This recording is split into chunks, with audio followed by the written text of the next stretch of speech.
a differenza di quello che vedi qui stasera, dopo parecchi anni inizia a sentirsi ispirare un vento di indipendentismo. Qui con me c'è l'avvocato Morosin che voleva dire una battuta a riguardo, perché appoggiato da 109 comuni della zona e 3 province, quella di Padova e quella di Venezia, sta spingendo per ottenere un referendum consultivo affinché il Veneto possa diventare indipendente. Era tempo che non si sentiva questa retorica.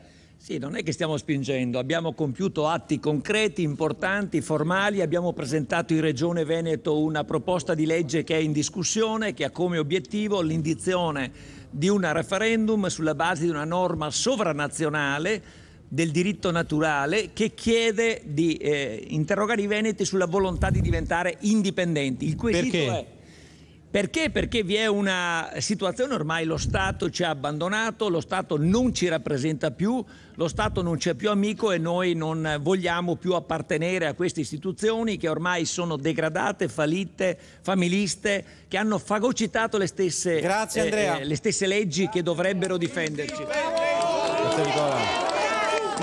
Grazie Andrea. Il quesito Saluta che abbiamo posto è molto chiaro quello che dice.